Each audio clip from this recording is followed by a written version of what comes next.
This is Julia Melim for StageBuddy.com, and I'm here with Caleb Hawley. You went to Berkeley School of Music, right? What was your expectation when you were in music school? How did you see yourself, as a musician? I studied jazz comp, so I thought I was gonna be doing like a lot of arranging and stuff. Did you have to get any side jobs? Like when you graduated, what was your experience like? Yeah, I mean, right after college, I definitely had to I was a barista, as a lot of musicians are. It was kind of funny because I was like a touring musician / barista. Like I was like calling up, like say I was gonna play in Rochester, New York, I would call ahead and be like, hey, do you have any shifts I could pick up? So I was like, I was like working at Starbucks like all over the country while doing gigs at night. You were in American Idol also. Tell me about that experience. How was that? Did that change your career or your music? How did that affect your music career?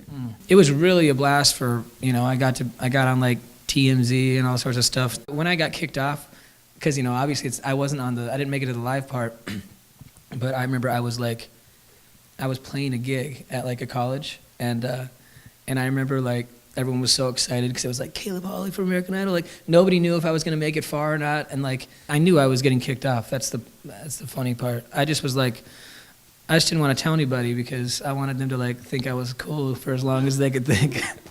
But for like someone who's starting out as a musician, what would you think that they should do, like to break it in the real world? Do you think those kind of shows help?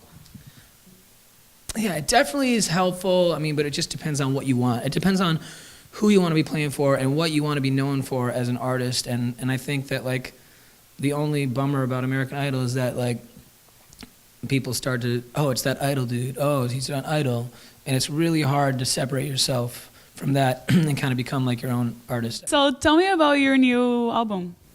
My new album is going to be coming out in the fall. It's a soul record. It's the first, like, I have 3 albums already done, and they're like more acoustic, like more singer-songwriter, like that kind of genre. But I've always really been into soul music. One of the songs you talk about bullying in your album?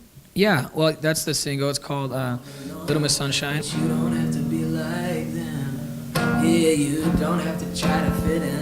You don't have to be a bombshell beauty queen, blonde Barbie girl like all those girls I'm looking up to.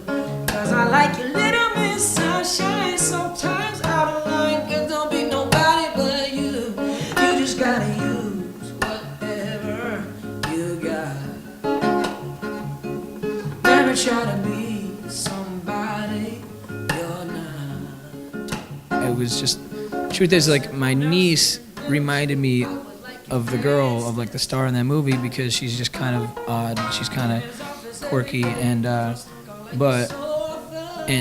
think that like being odd and quirky, like at a certain age, at a young age through like high school and stuff, can be like rough. If you stick with that like individuality, like I think it comes around. This is Julia Melim for StageBuddy.com. Blonde Barbie girl, like all those